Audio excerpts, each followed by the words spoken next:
Isang magandang at mapagpalang araw po sa inyong lahat, mga minamahal naming tagapakinig. Muli, narito ang inyong lingkod, handang magbukas ng isang panibagong aklat ng buhay. Isang kwentong susubok sa tibay ng ating mga puso at sa ating pananaw tungkol sa tunay na kahulugan ng pamilya. Sinasabi nila, ang pinakamalaking yaman ng isang ama ay ang kaniyang mga anak. Ngunit paano kung sa sobrang paghahangad na ibigay ang lahat ng karangyaan sa mundo, hindi niya namamalayang ang pinakamahalaga niyang kayamanan ay unti-unti nang nawawasak sa loob ng sarili niyang pamamahay. Halina't pakinggan natin ang kwento sa likod ng mga pader ng Villa Hias. Isang matagumpay na ngiti ang sumilay sa mga labi ni Solomon Salvacion habang naririnig niya ang kumpirmasyon sa kabilang linya. Ang multibilyong pisong kontrata na ilang buwan niyang pinaghirapan ay sa wakas nasa kaniyang mga kamay na. "Congratulations, Mr. Salvacion," sabi ng boses sa telepono. "The pleasure is all mine," sagot niya. Ang boses ay kalmado at puno ng awtoridad na siyang nagpatayo ng isang dambuhalang imperyo sa mundo ng negosyo. Pagkababa ng telepono, umikot siya sa kanyang mamahaling leather na upuan at hinarap ang malawak na bintanang salamin ng kanyang opisina. Mula sa tuktok ng Salvation Tower, tanaw niya ang buong syudad, isang syudad na tila luluhod sa kanyang paanan. Ngunit hindi ang tanawing iyon ang pumukaw sa kanyang atensyon. Ang kanyang mga mata ay napako sa isang silver na picture frame na nakatayo sa ibabaw ng kanyang mesa. Iyon ang larawan ng kanyang kasal kay Mahalia. Sa larawan, si Mahalia ay nakangiti, isang ngangiting kayang magpainit sa pinakamalamig na gabi. Sa tabi nito ay isa pang larawan, si Mahalia, kasama ang kaniyang kaisa-isang anak na si Tala. Sa wakas, pagkatapos ng mahabang panahon ng kalungkutan, mula nang pumanaw ang una niyang asawa, muling nabuo ang kaniyang pamilya. Ang pighati ay napalitan ng pag-asa. Ang katahimikan ng Villa Hias ay napuno muli ng tawa, o yun ang kaniyang inaakala. Para kay Solomon, iyon ang larawan ng perpektong buhay, isang paraisong muli niyang itinayo para sa kaniyang anak. Oras na para umuwi. Bulong niya sa sarili, puno ng pananabik na makita ang kaniyang mag-iina. Ang hapagkainan ng Villa Hias ay kumikinang sa ilalim ng engrandeng chandelier. Ang mga kubyertos ay pilak, ang mga plato ay porselana, at ang pagkain ay tila inihanda para sa isang hari. Ngunit para kay Solomon, ang tunay na yaman sa gabing iyon ay ang makita si Mahalia na maingat na nagsasandok ng pagkain sa plato ni Tala. "Kumain ka pa? Tala anak," malambing na sabi ni Mahalia. "Kailangan mong maging malakas para sa iyong piano lessons bukas." Tumangulang si Tala. Ang mga mata ay nakatuon sa kanyang plato. Napansin ni Solomon ang katahimikan ng anak. Dati, si Tala ay masayahin at madaldal, ngunit ipinalagay na lang niya na ito ay bahagi pa rin ng pagluluksa nito na unti-unting nawawala. Sa isang sulok, tahimik na nakatayo ang kanilang matandang kasambahay, si Manang Diwa. Nakita ni Solomon ang pagsulyap nito kay Mahalia. Isang saglit, nagtama ang kanilang mga mata. Isang mabilis na sulyap mula kay Mahalia pabalik kay Manang Diwa, na tila may dalang lamig, ngunit nawala rin ito kaagad nang muling nangumiti ang kaniyang asawa. Marahil ay guni-guni lang niya. Masyado lang sigurong pagod si Manang Diwa. Pagkatapos ng hapunan, inilabas ni Solomon ang isang maliit na kahon. "Para sa iyo, anak." Binuksan ito ni Tala. Isang bagong-bagong, mamahaling tablet. Kumislap ang mga mata ng bata, ngunit hindi ito nagsalita. Niyakap ni Mahalia si Solomon mula sa likod at bumulong, sapat lang para marinig niya. "Isang napakagandang regalo, mahal ko. Pero alam mo, ang tunay na kailangan niya ay ang iyong pagmamahal, hindi ang mga material na bagay." Napangiti si Solomon sa sinabi nito. Ganoon si Mahalia, maalalahanin, malalim, at laging alam ang tamang sabihin. Lalo siyang napaniwala na nagkamit siya ng isang anghel bilang pangalawang ina para kay Tala. Bago matulog, dumaan si Solomon sa kwarto ni Tala para magbigay ng kaniyang goodnight kiss. Naabutan niya si Mahalia na nakaupo sa gilid ng kama. Hawak ni Tala ang isang luma at medyo gutay-gutay na manika, ang huling regalo ng yumaong ina nito. Anak, hindi ba't napag-usapan na natin ito? Malamig na sabi ni Mahalia habang dahan-dahang kinukuha ang manika mula sa mahigpit na yakap ni Tala. Panahon na para itago ang nakaraan para makapagpatuloy tayo sa masayang kasalukuyan. Tumingin si Tala kay Mahalia pagkatapos sa isa kanyang ama na para bang naghahanap ng tulong. Ngunit ang nakita lang niya ay ang pagsang-ayon sa mga mata ni Solomon. Wala siyang nagawa kundi bitiwan ng manika. Inilagay ito ni Mahalia sa loob ng isang kahon sa itaas ng aparador. "Matulog ka na, prinsesa ko," sabi ni Solomon, at hinalikan ng noo ng kanyang anak. Naramdaman niya ang bahagyang panginginig ni Tala, ngunit muli, ipinagsawalang bahala niya ito. Puno ng kasiyahan sa puso, lumabas si Solomon ng silid, hawak kamay si Mahalia. Ang kaniyang paraiso ay buo na, perpekto, ligtas. Habang marahan nilang isinasara ang pinto, sumandal si Mahalia sa balikat ni Solomon. "She will be fine, mahal," bulong nito. Ang boses ay puno ng pag-unawa. Mahirap lang talaga para sa isang bata ang kalimutan ang nakaraan. Kailangan lang natin ng pasensya. Lalong humanga si Solomon sa kanyang asawa. Pinisil niya ang kamay nito. "Salamat, Mahalia. Salamat sa pagdating mo sa buhay namin. Ibinalik mo ang liwanag sa bahay na ito." Nagpatuloy sila sa paglakad sa malawak at tahimik na pasilyo ng Villa Hias. Ang mga pader ay napapalibutan ng mga mamahaling obra na nagkakahalaga ng milyon-milyon.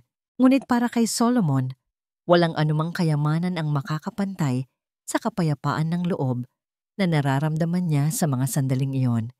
Isang matagumpay na negosyante, isang ama na naibigay ang lahat, isang asawang may perpektong kabiyak. Lahat ay nasa tamang lugar. Nang mapadaan sila sa hanay ng mga silid para sa mga kasambahay, napansin niya ang isang manipis na sinag ng ilaw na nagmumula sa ilalim ng pinto ng kwarto ni Manang Diwa. Bahagya itong nakaawang.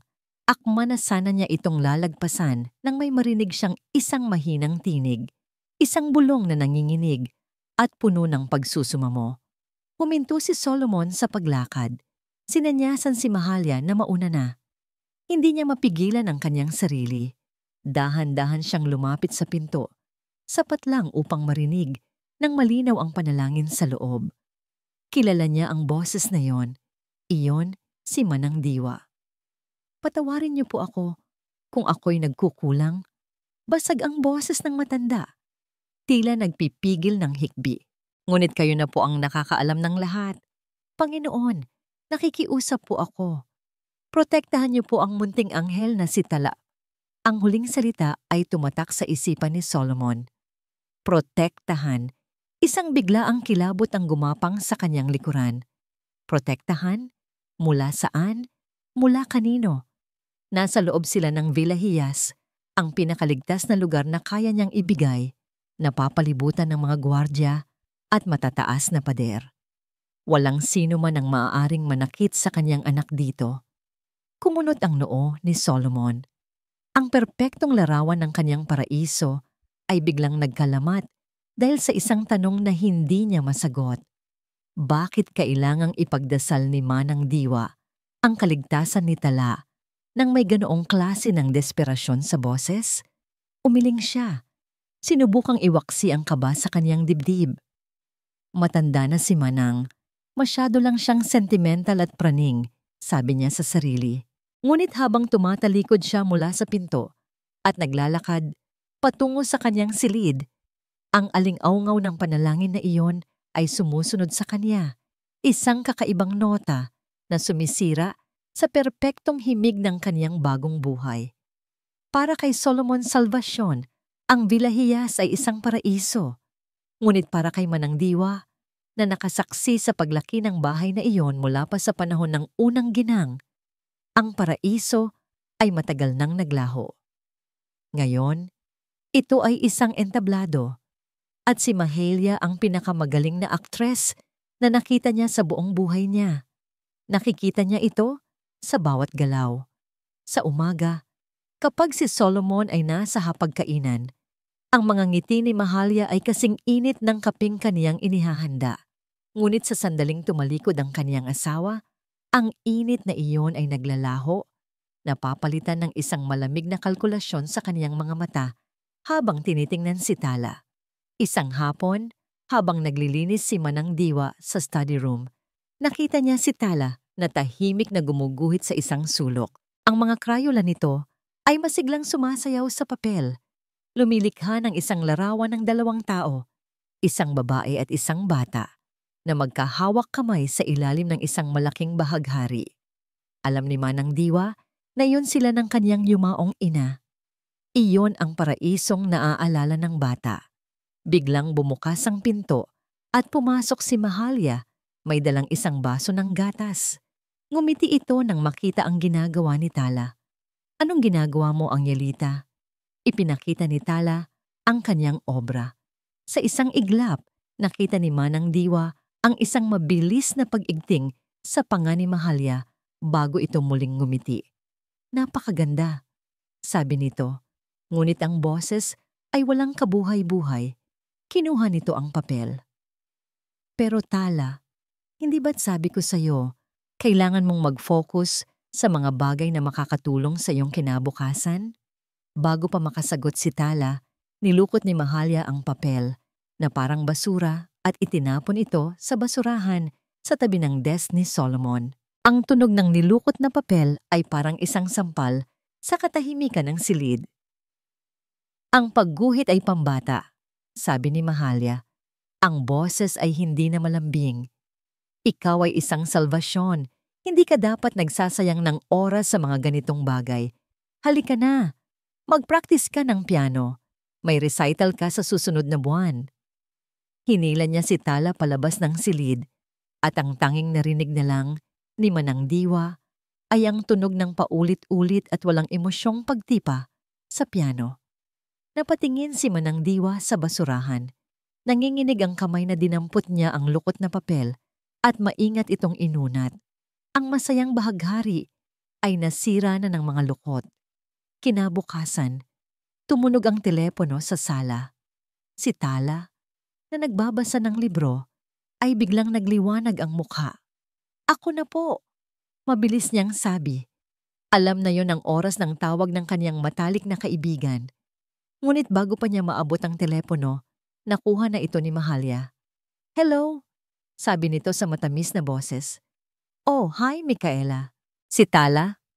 "Ay, pasensya ka na, Hija. Nasa kalagitnaan siya ng kanyang review para sa exam."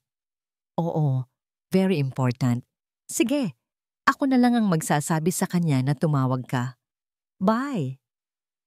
Ibinalik niya ang telepono sa lalagyan. Ang pag-asa sa mukha ni Tala ay unti-unting namatay. "Pero, wala naman po akong exam," mahinang sabi ng bata. Umupo si Mahalia sa tabi niya at hinaplos ang kanyang buhok.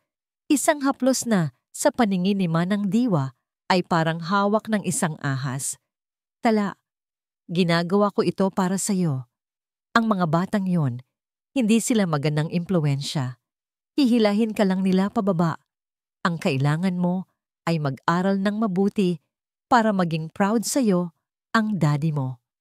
Mula sa kusina, kitang-kita ni Manang Diwa ang pagyuko ng ulo ni Tala at ang pagbagsak ng mga balikat nito. Isang maliit na ibon na pinutulan ng mga pakpak. Hindi na nakatiis si Manang Diwa. Hinintay niyang umalis si Mahalia para sa isang charity meeting. Nilapitan niya si Tala na nakaupo mag-isa sa hardin. "Tala, apo," malumanay niyang sabi. "Kamusta ka? Kung meron kang gustong sabihin, nandito lang si Manang." Tumingala ang bata. Sa mga mata nito, nakita ni Manang Diwa ang isang bagyo ng mga salitang gustong kumawala, isang sigaw ng tulong. Ngunit sa isang iglap, napalitan iyon ng matinding takot. Mabilis itong umiling. Ang mga mata ay nagmamakaawa. Hinawakan nito ang kamay ni Manang Diwa. "Huwag po." Halos pabulong na sabi nito. "Huwag niyo po sasabihin kay Daddy. Magagalit po siya." Gumuho ang puso ni Manang Diwa. Ang takot ng bata ay hindi para kay Mahalia, kundi para sa reaksyon ng sarili nitong ama. Malinaw na naipinta ni Mahalia sa isipan ng bata na ang anumang reklamo ay isang uri ng pagsuway, isang bagay na ikagagalit ni Solomon. Ang bata ay nakakulong hindi lang sa mga pader ng Villahiyas, kundi sa isang hawlang gawa, sa takot at sa pagnanais na makuha ang pagmamahal ng kanyang ama. Wala nang nagawa si Manang Diwa, kundi ang tumango at yakapin ng bata. "Sige, Apo, sige," bulong niya, habang pinipigilan ang sariling mga luha. "Hindi ako magsasalita kung ayaw mo." Ngunit sa kanyang puso, isang pangako ang nabuo. Hindi siya titigil hanggang sa malaman niya ang buong katotohanan. Kinagabihan, habang inaayos niya ang mga labahin, napansin niya ang isang maliit na kwaderno sa ilalim ng kama ni Tala. Ito ang luma nitong diary. Nang buksan niya ito, nakita niyang halos lahat ng pahina ay pinunit. Ngunit sa isang sulok ng huling pahina na natira, mayroong mga salitang isinulat ng nanginginig na kamay ng isang bata. "Miss na miss na kita, Mommy. Sana nandito ka." Bakit po ang lamig ng mga yakap niya? Natatakot po ako. Ang mga salitang yon ay parang mga punyal na tumusok sa puso ni Manang Diwa. Ito na ang ebidensyang kailangan niya. Hindi na ito haka-haka. Hindi na ito guni-guni. Ang bata ay nasasaktan. Sa sumunod na araw, tinipon niya ang lahat ng kanyang lakas ng loob. Hinintay niyang umalis si Mahalia at si Tala papunta sa eskwelahan. Alam niyang ito na ang tamang oras. Kailangan niyang kausapin si Solomon. Kailangan niyang imulat ang mga mata nito bago pa mahuli ang lahat. Pumasok siya sa opisina ni Solomon sa loob ng bahay. Ang lalaki ay abala sa pagbabasa ng mga dokumento. Ang mukha ay seryoso. "Sir Solomon," panimula ni Manang Diwa. Ang kanyang boses ay bahagyang nanginginig. Tumingala si Solomon, bahagyang naabala. "Ano yon, Manang? May kailangan ka ba?" Huminga ng malalim si Manang Diwa. Inilatag niya ang kaniyang puso. "Sir, tungkol po ito kay Ma'am Mahalia." Biglang nagbago ang anyo ni Solomon. Ibinalik niya ang kaniyang atensyon sa mga papel. "Kung may reklamo ka sa trabaho, sa ibang kasambahay mo sabihin." "Hindi po, sir." Pagpupumilit niya. "Tungkol po ito sa paraan ng pagtrato niya kay Tala. Napapansin ko po na hindi siya masaya. Laging malungkot ang bata, laging takot. Iba po si Ma'am Mahalia kapag kayo po ay nakatalikod." Sa wakas, ibinaba ni Solomon ang kaniyang binabasa at tinitigan siya ng diretso. Ngunit ang mga mata nito ay hindi nagpapakita ng pag-unawa, kundi ng unti-unting pagkayamot. Buong tapang na nagpatuloy si Manang Diwa. "Hindi po siya anghel na tulad ng iniisip ninyo." Ang mga salitang iyon ay tila isang malakas na sampal. Tumayo si Solomon, ang kanyang anino ay bumalot sa matanda. "Manang Diwa," sabi niya, ang boses ay mababa at puno ng babala. "Alam ko ang pinanggagalingan mo. Nagseselos ka dahil may bago nang ginang ang bahay na ito. Pero huwag mong dadalhin ang selos mo sa isang punto na sisiraan mo ang asawa ko." "Hindi po selos ito, sir. Ito po ang totoo." Naiiyak na sabi ni Manang Diwa. "Ang totoo?" Sarkastikong tanong ni Solomon. "Ang totoo, Manang, ay masaya na ulit ang anak ko. Binigyan siya ni Mahalia ng atensyon at disiplina na hindi ko maibigay. Kaya kung wala ka ng ibang sasabihin..." Hindi na niya tinapos ang kaniyang sasabihin. Ang mensahe ay malinaw. Naiwang nakatayo si Manang Diwa, talunan at wasak ang puso. Ang pader na itinayo ni Mahalia sa paligid ni Solomon ay mas matibay pa kaysa sa inaakala niya. Ito ay isang pader ng pagkabulag. Lumabas siya ng silid na iyon na may mabigat na dibdib. Ngayon, alam na niya. Hindi niya maililigtas si Tala sa pamamagitan ng pagsasabi ng totoo. Kailangan niya ng patunay. Isang bagay na hindi kayang itanggi ni Solomon. Isang bagay na gigising sa kanya mula sa mahimbing niyang pagkakatulog. At habang pinupunasan niya ang kanyang mga luha, isang determinasyon ang nabuo sa kanyang isipan.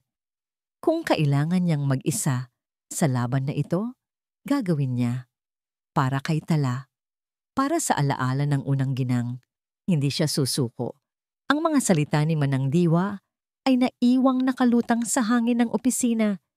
Tila lason na unti-unting kumakalat. Pagkaalis ng matanda, napasuntok si Solomon sa kaniyang mesa. Ang kalabog ay umalingaw-ngaw sa katahimikan. Iyon ang unang emosyong umakyat sa kaniyang sistema, isang nag-aalab na galit. Paano nagkaroon ng lakas ng loob si Manang Diwa na sabihin ang mga bagay na yon? Isang matandang kasambahay na pilit ginugulo ang kapayapaang ilang taon niyang hinanap. Para sa kanya, malinaw ang lahat. Si Manang Diwa ay nabubuhay sa nakaraan. Hindi nito matanggap na mayroon ng bagong ginang ang Villa Hiyas, isang ginang na mas nakukuha ang atensyon ni Solomon at ang pagmamahal. Sa tingin niya, ni Tala, bumuhos siya ng brandy sa isang bus at ininom ito ng isang lagok.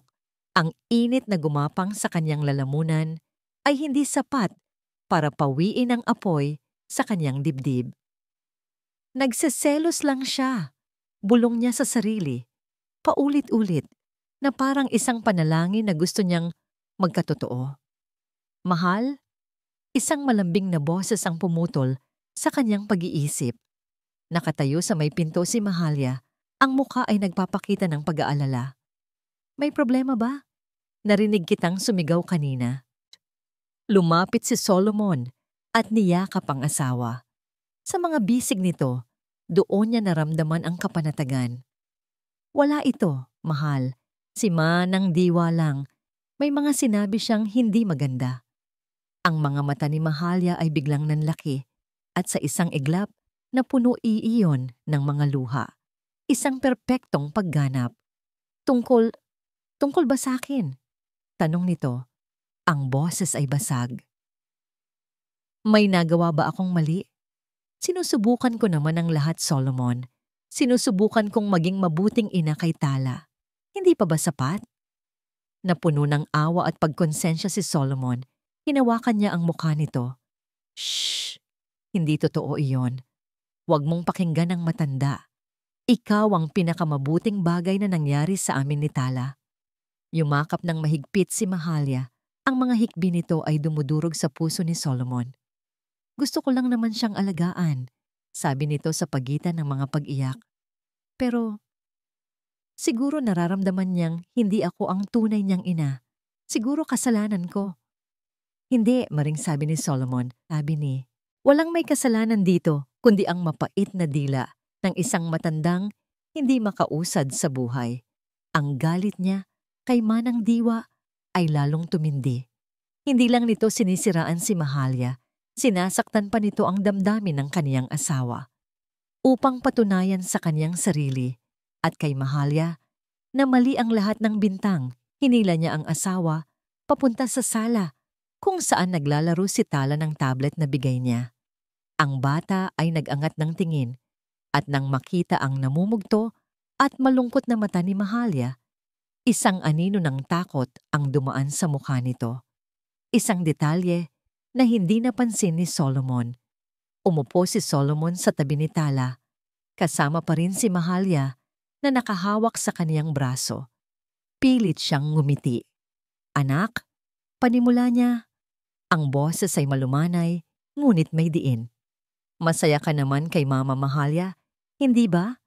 Mabait naman siya sa'yo, di ba? Iyon ay isang tanong na mayroon ng nakahandang sagot. Isang tanong na hindi naghahanap ng katotohanan, kundi ng kumpirmasyon. Tumingin si Tala sa kanyang ama.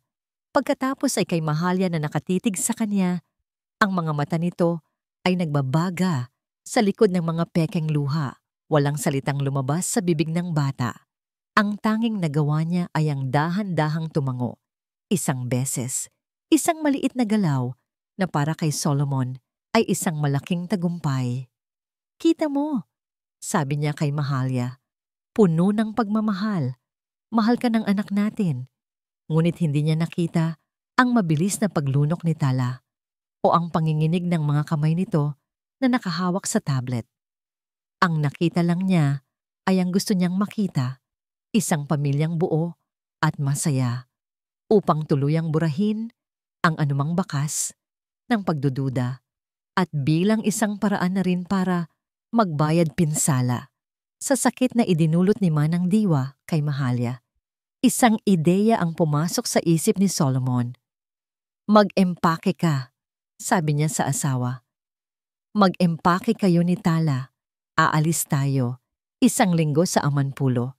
Tayong 3 lang. Karapat-dapat ka sa isang bakasyon. Ang mga luha ni Mahalia ay napalitan ng isang matamis na ngiti. Talaga mahal? Oo, sabi ni Solomon habang hinahagkan ito. Para makalimutan mo na ang lahat ng sakit ng ulo dito. Ang huling salita ay may diin. Isang mensaheng malinaw na para kay Manang Diwa. Kinagabihan, bago sila umalis, ipinatawag ni Solomon si Manang Diwa. Manang, sabi niya, ang boses ay malamig at formal. Mula ngayon, ang ibang kasambahay na ang direktang mag-aasikaso sa mga pangangailangan ni Tala. Limitahan mo ang iyong sarili sa mga gawaing bahay. Malinaw ba? Tumangulang si Manang Diwa. Ang mukha ay walang emosyon, ngunit sa mga mata nito ay may luhang nagbabadyang pumatak. Opo, sir. At isa pa, dagdag ni Solomon, huwag na huwag mo nang susubukang sirain ang pamilya ko. This is your last warning. Huwag mo akong piliting gumawa ng desisyon na pareho nating pagsisisihan. Nang gabing iyon, habang naghahanda si Mahalia sa silid, tumayo si Manang Diwa sa may pasilyo. Pakiramdam niya ay isang pader na hindi na niya kayang tibagin ang nakaharang sa pagitan niya at ng pamilyang minahal niya. Mula sa kanyang kinatatayuan, tanaw niya ang loob ng silid ni Tala. Si Mahalia ay nakatayo sa likod ng bata na nakaupo sa harap ng salamin. Hawak nito ang isang suklay. Aayusin ko ang buhok mo para maging maganda ka sa biyahe natin. Sabi ni Mahalia, ang boses ay muling naging malambing.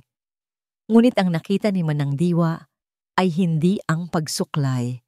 Ang kaniyang mga mata ay napako sa kamay ni Mahalia na nakapatong sa balikat ni Tala. Hindi ito isang simpleng hawak. Ang mga daliri nito ay bumaon sa balat ng bata. Mahigpit na naging dahilan upang mamuti ang mga buko nito sa sobrang diin. Nakita niya ang bahagyang pagngiwi ni Tala dahil sa sakit, ngunit nanatili itong tahimik. Isang anino ang dumaan sa mukha ni Mahalia habang nakatingin ito sa refleksyon ng bata sa salamin. Isang anino ng tagumpay at kalupitan na mabilis ding nawala. At doon, sa gitna ng katahimikan ng bilahiyas, alam na ni Manang Diwa na ang laban ay nagsisimula pa lamang. At siya ay nag-iisa. Ang pagbabalik ng pamilya mula sa Amanpulo ay parang isang eksena mula sa isang magasin. Si Solomon ay nakangiti, si Mahalia ay kumikinang, at si Tala, hawak ang kamay ng dalawa, ay may peklat ng araw sa pisngi, ngunit merong isang bakanting tingin sa kanyang mga mata. Ang utos ni Solomon ay malinaw at matigas na parang bato. Si Manang Diwa ay bawal nang makialam sa pag-aalaga kay Tala. Kaya't sa mga sumunod na linggo, si Manang Diwa ay naging isang anino sa loob ng Villa Hiyas. Naglilinis siya, nagluluto, nag-aayos, ngunit ang kanyang mga mata ay laging palihim na sumusubaybay. Ang kanyang puso ay nadudurog sa bawat pagkakataong makikita niya si Tala na parang isang manikang walang buhay, sumusunod sa bawat utos ni Mahalia ng walang imik. Ang dating masayahing bata ay tuluyan nang naging isang multo sa sarili nitong pamamahay. Dahil hindi na siya makalapit sa bata, ibang paraan ang kaniyang naisip. Gabi-gabi, kapag ang buong Villahiyas ay nahihimbing na sa katahimikan, dinadala ni Manang Diwa ang isang luma at munting telepono sa pinakasulok ng kusina. Doon, sa liwanag ng isang maliit na ilaw, palihim niyang tinatawagan ang mga dati nilang kasamahan, mga kasambahay, sa mga bahay ng kaibigan ng pamilya, sino mang maaaring may alam sa nakaraan ni Mahalia. Ngunit ang bawat tawag ay isang pagkabigo. Mahalia Reyes? Ah, oo. Napakabait na babae, sabi ng isa. Pero hindi ko alam kung saan siya galing bago siya naging teacher ni Tala. Bigla na lang siyang lumitaw. Napaka-pribado niyang tao, sabi naman ng isa pa. Walang nakakaalam sa pamilya niya o sa nakaraan niya. Isang pader ng hiwaga ang nakapalibot kay Mahalia, isang pader na sadyang itinayo para walang sino mang makasilip sa loob. Ngunit sa halip na panghinaan ng loob, lalong tumibay ang determinasyon ni Manang Diwa. Ang bawat kasinungalingan ay may pinagtataguang katotohanan at hahanapin niya iyon. Ang pagkakataon ay dumating sa isang hindi inaasahang paraan.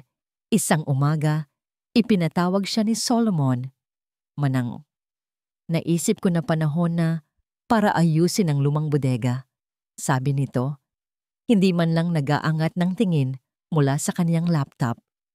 Itapon mo na ang lahat ng hindi kailangan, lalo na ang mga lumang gamit. Ng dati kong asawa, we need to move on. Ang mga salita ay tila isang sampal, ngunit para kay Manang Diwa, iyon ay isang bukas na pinto. Ang bodega, ang lugar kung saan nakatago ang lahat ng alaala ng unang ginang. Ang bodega ay amoy luma at alikabok.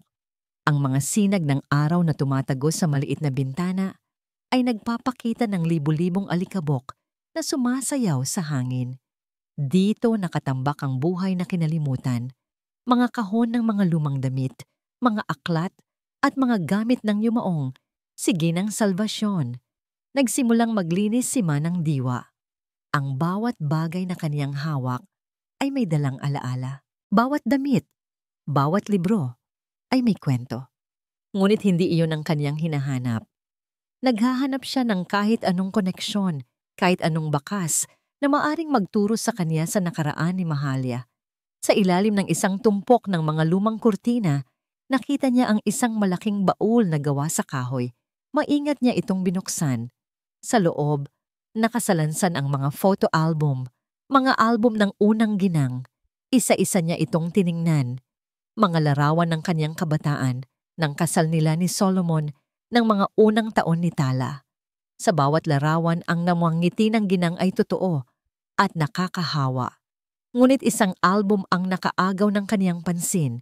Ito ay balot sa makapal na katad at sa pabalat ay nakaukit ang mga salitang, ang aking mga estudyante, ang aking pamilya. Dahan-dahan niyang binuksan ito. Ito ang mga alaala ng ginang bilang isang guro sa dati niyang pinapasukang eskwelahan bago pa man siya ikasal kay Solomon. Mga larawan ng mga Christmas party, graduation, at mga field trip, puno ng masasayang mukha. Nilipat niya ang isang pahina at doon ang kanyang mundo ay biglang huminto. Isang group picture ng mga guro. Nakatayo sa gitna ang unang ginang, ang ngiti nito ay nagniningning at sa gilid, halos nasa anino, nakatayo ang isang babaeng mas bata. May ibang ayos ng buhok, ngunit may isang bagay na hindi maipagkakamali. Ang mga mata. Napatitig si Manang Diwa. Iyon si Mahalia. Ngunit hindi lang iyon. Hindi ito nakatingin sa kamera. Ang mga mata nito ay nakatuon sa unang ginang. At sa mga matang iyon, nakita ni Manang Diwa ang isang emosyon na kaniyang kilalang-kilala na ngayon. Hindi ito paghanga. Ito ay purong inggit. Isang maitim at malalim na inggit na tila kayang lumunok ng liwanag. Napahawak sa dibdib si Manang Diwa. Ang hangin ay tila naubos sa loob ng bodega. Bumalik sa kanyang isipan ang lahat.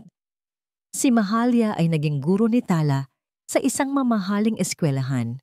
Ngunit hindi nito kailanman nabanggit kahit minsan na dati itong naging katrabaho ng namayapang asawa ni Solomon sa isang simpleng pampublikong paaralan. Hindi ito pagkakataon lang. Ito ay isang sinadyang paglilihim, isang kalkuladong plano. Nanginginig ang mga kamay ni Manang Diwa habang binabaligtad niya ang larawan. Sa likod, may sulat kamay na listahan ng mga pangalan ng mga guro sa larawan. Hinanap ng kanyang mga mata ang pangalan at nakita niya ito, Bibi Mahalia A. Reyes. Ngunit may isa pang pangalan na nakaagaw ng kanyang pansin. Ang pangalan ng babaeng nakangiting nakatayo mismo sa tabi ng unang ginang. Tila matalik nitong kaibigan. Nakasulat doon, Gongka Elena Delen. Isang pangalan, isang konkretong koneksyon, isang posibleng saksi sa kung anuman ang maitim na lihim na itinatago ni Mahalia sa likod ng kaniyang mga pekeng ngiti. Mahigpit niyang hinawakan ng album, ang pag-asang halos mamatay sa kaniyang dibdib ay muling nag-alab. Hindi na siya nag-iisa sa dilim. Mayroon na siyang liwanag na susundan. Kailangan niyang hanapin si Ginang Elena de Leon. Kailangan niyang malaman ang buong kwento. Ang pagbagsak ng baso ng gatas ay parang isang putok ng baril sa tahimik na sala. Biglang nanlamig ang buong katawan ni Tala habang pinapanood niya ang puting likido na kumakalat sa kumikinang na sahig na gawa sa marmol. Isang aksidente lang, isang simpleng pagkakamali. Ngunit sa Villa Hiyas, sa ilalim ng pamamahala ni Mahalia, walang bagay na simple. Ay nako, sabi ng isang bagong kasambahay na nagmamadaling kumuha ng basahan. Hayaan niyo na po, Ma'am Tala. Aksidente lang po. Lumingon si Tala kay Mahalia. Ang puso niya ay kumakabog na parang tambol. Nakita niya itong bungumiti sa kasambahay, isang ngiting pamilyar, ang ngiting ipinapakita nito kapag nasa paligid si Daddy. Oo nga, hayaan mo na, sabi ni Mahalia sa malambing na boses. Bata pa si Tala, nagkakamali pa. Ako na ang bahala dito. Nakahinga ng maluwag ang kasambahay at bumalik sa kusina. Ngunit si Tala ay hindi makahinga. Alam na niya kung anong susunod. Sa sandaling mawala sa paningin ng saksi, ang ngiti sa mukha ni Mahalia ay naglaho na parang bula. Napalitan ito ng isang malamig at matalim na tingin. Sa kwarto mo, utos nito. Ang boses ay mababa at puno ng pagbabanta. Walang imik na sumunod si Tala.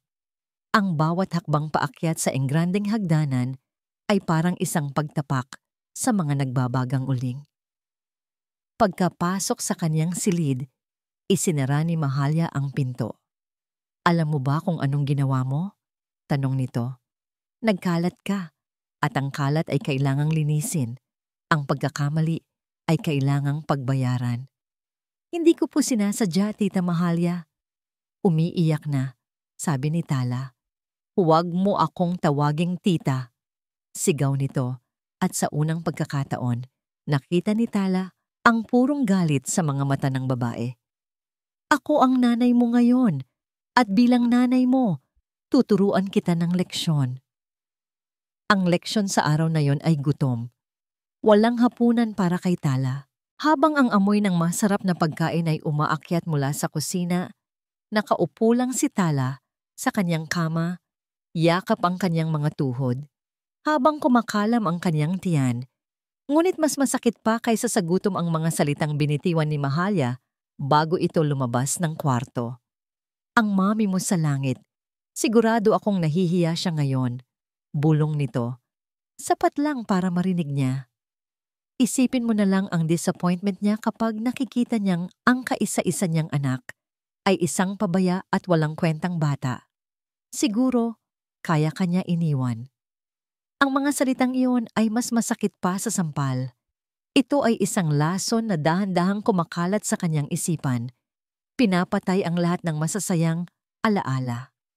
Nagsimula siyang maniwala. Kasalanan ko. Kasalanan ko kung bakit wala na si Mami. Kasalanan ko kung bakit nagagalit si Tita Mahalia. Nagmamasid si Mahalia mula sa anino ng pasilyo habang tahimik na umiiyak si Tala sa kanyang silid. Isang ngiti ng tagumpay ang sumilay sa kanyang mga labi. Ang bawat luha ng bata ay parang musika sa kanyang pandinig.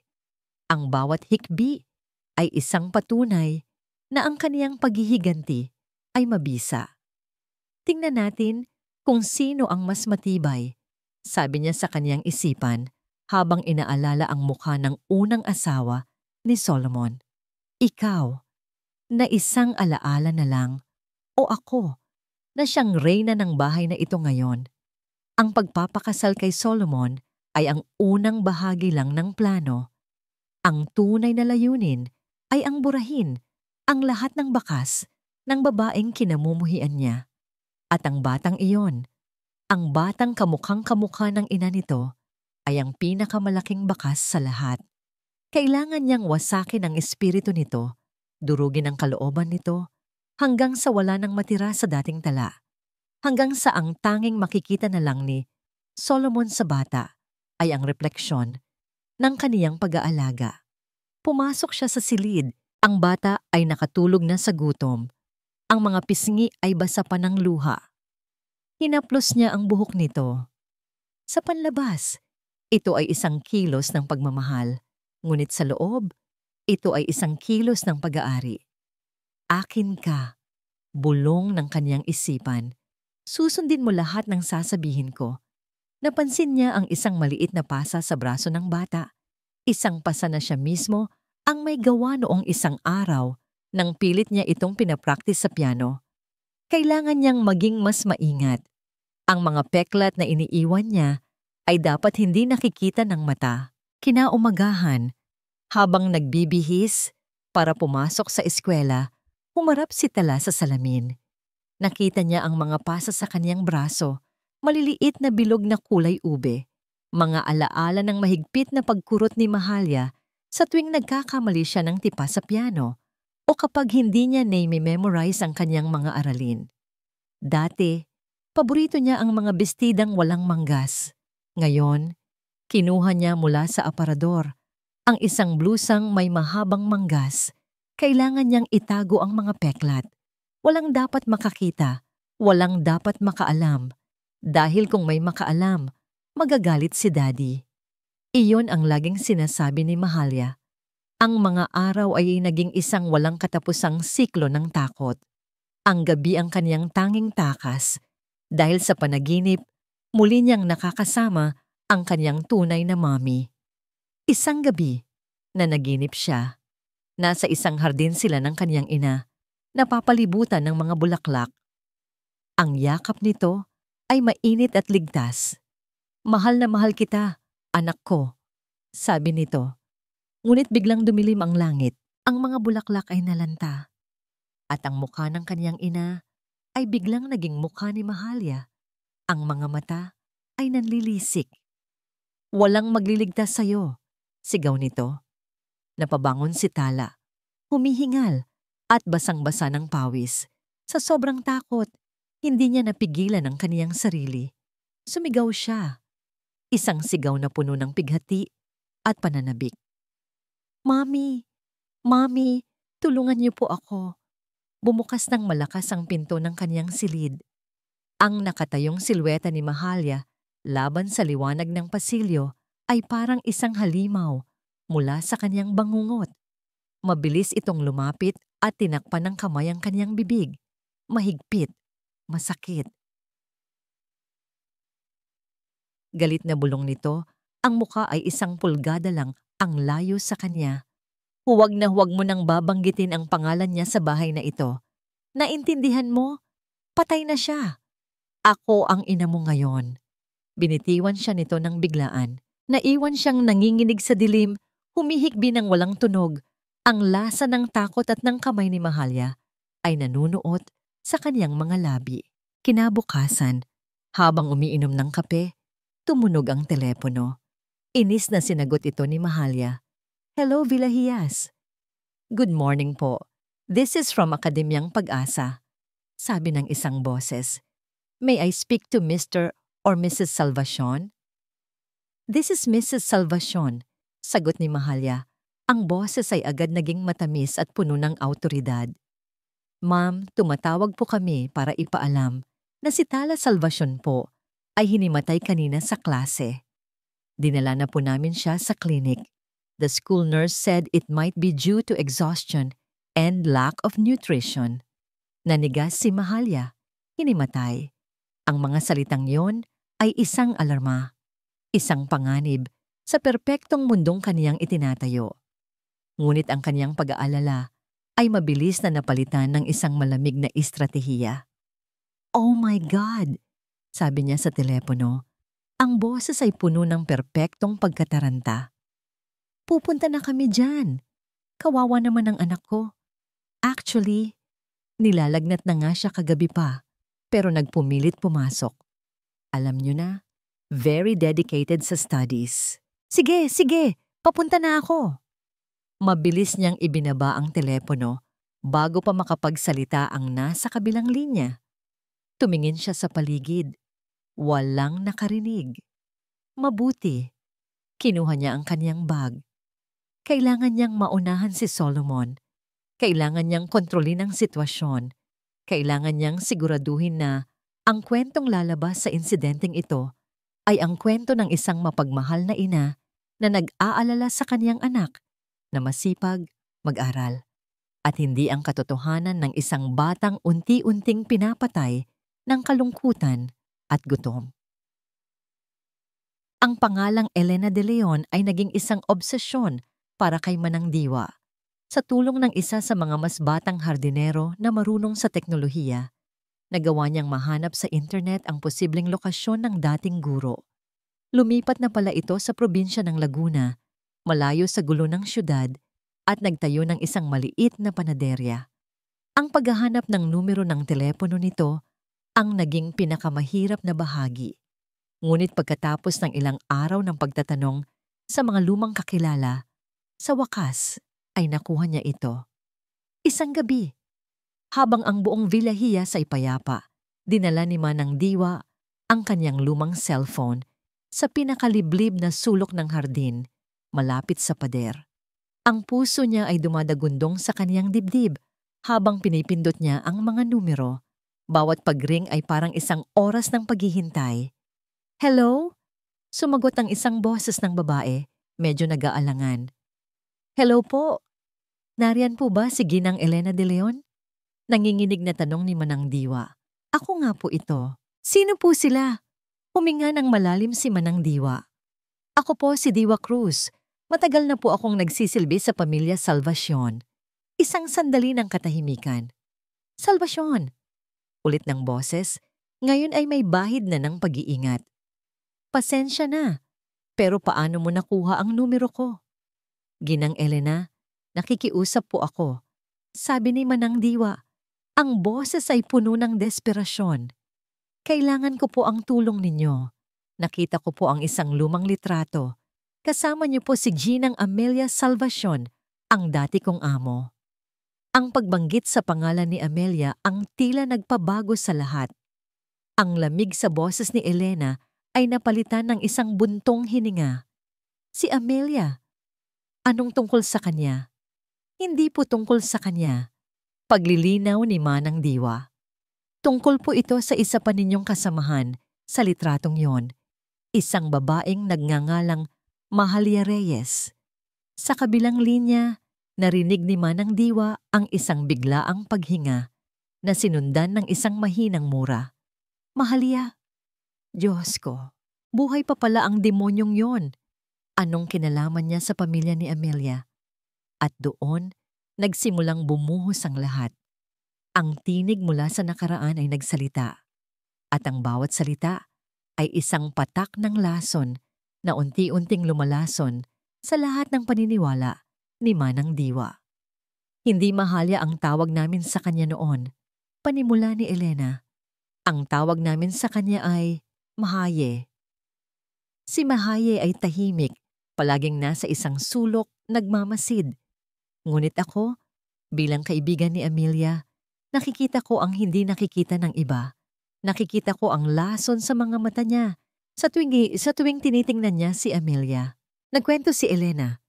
"Si Amelia," sabi niya, "ay ang ilaw ng kanilang eskwelahan. Matalino, maganda, mabait at minamahal ng lahat, ng mga estudyante at kapwa-guro. Si Mahaye, sa kabilang banda, ay palaging pangalawa lamang, palaging nasa anino ni Amelia.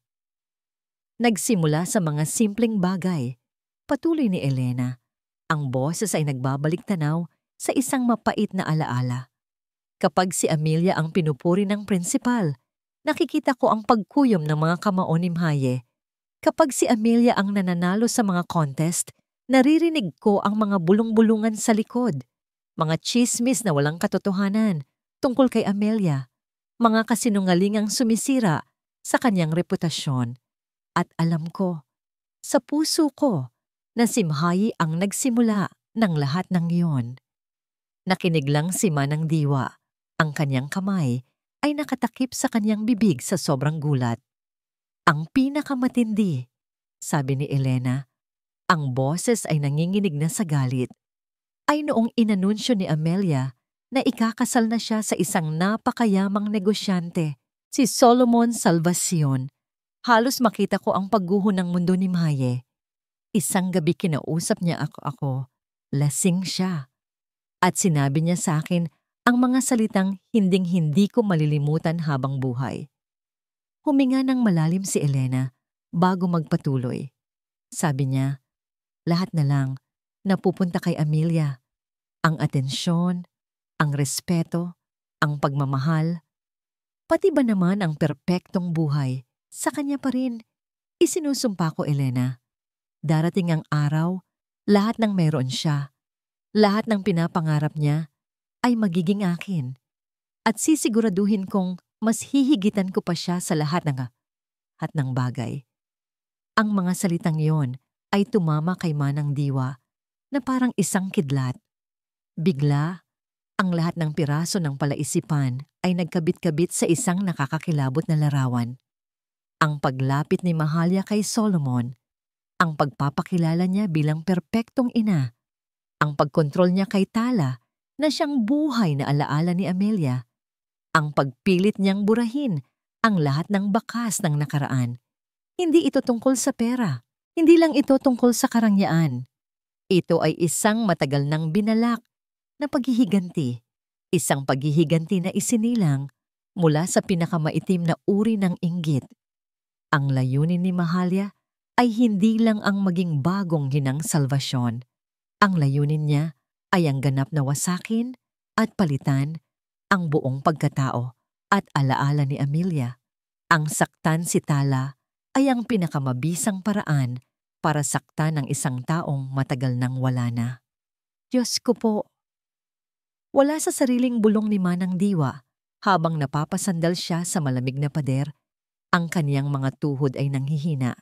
Ngayon, naiintindihan na niya ang lahat. Nakikipaglaban siya hindi sa isang sakim na madrasta, kundi sa isang halimaw na nagbabalat kayong anghel. Manang Diwa, nakikinig ka pa ba? Tanong ni Elena. Kailangan mong mag-ingat. Ang babaeng yan ay mapanganib. Gagawin niya ang lahat para makuha ang gusto niya. Biglang nag-vibrate ang telepono sa kamay ni Manang Diwa.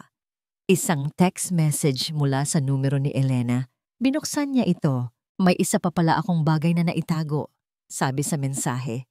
Pagkatapos niyang magbitiw sa trabaho noon, may ipinadala siyang sulat sa akin. Isang sulat na puno ng pagbabanta at galit. Itinago ko yon sa lahat ng mga taon na ito. Kung kailangan mo, ipapadala ko sa iyo. Napatitig si Manang Diwa sa screen ng telepono.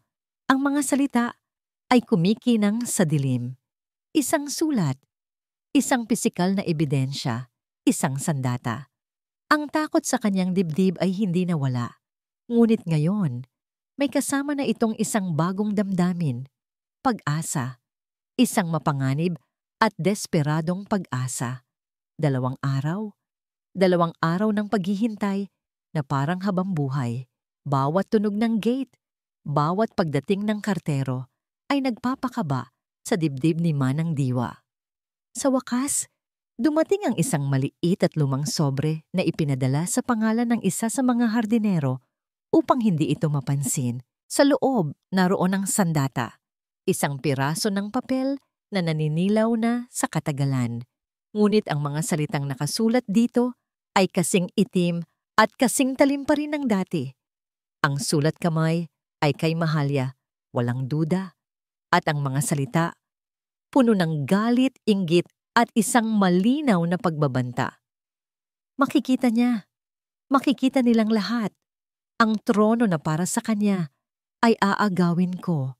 Ang buhay na ipinagmamalaki niya ay dudurugin ko. Hindi ako titigil hanggang sa ang pangalan niyang Amelia ay mabura sa mundo at mapalitan ng sa akin.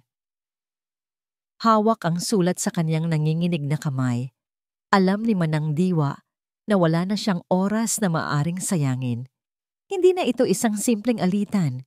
Ito ay isang digmaan para sa kaluluwa ng isang bata at sa alaala ng isang mabuting tao. Huminga siya ng malalim at nagdasal, Panginoon, bigyan niyo po ako ng lakas. Buksan niyo po ang mga mata ni Solomon. Pinili niya ang oras na alam niyang mag-isa lang si Solomon sa kanyang opisina. Kumatok siya ng 3 beses bago pumasok. Nakaupo si Solomon sa kanyang mesa, nakakunot ang noo, sa harap ng computer. Hindi man lang ito nag-angat ng tingin. Nagsabi na ako sa iyo, Manang, huwag mo akong gagambalain kapag nagtatrabaho ako. Malamig nitong sabi. Sir Solomon, patawarin niyo po ako sa pang-aabala. Panimula ni Manang Diwa, ang boses ay matatag sa kabila ng kabang nararamdaman. Ngunit ang bagay na ito ay hindi na makapaghihintay. Ito ay tungkol sa buhay at kaligtasan ni Tala. Ang pagbanggit sa pangalan ng kanyang anak ang nagpaisip kay Solomon. Ibinaba nito ang kanyang atensyon mula sa screen at tinitigan siya. Ang mga mata ay walang pasensya. Ano na naman ito, Manang? Walang imik na inilapag ni Manang Diwa ang sulat sa ibabaw ng mesa. Pakibasa niyo po ito, sir. Tiningnan ni Solomon ang sulat. Pagkatapos ay kay Manang Diwa, ang mukha ay puno ng pagdududa. Kinuha niya ito at sinimulang basahin. Habang binabasa niya ang mga salita, nakita ni Manang Diwa ang pagbabago sa kanyang mukha. Mula sa pagdududa, naging pagkalito. At pagkatapos ay isang anino ng pagkabigla. Saan mo nakuha ito? Tanong niya. Ang boses ay biglang naging seryoso. Galing po iyan sa dati niyang katrabaho, si Ginang Elena de Leon. Katrabaho po niya.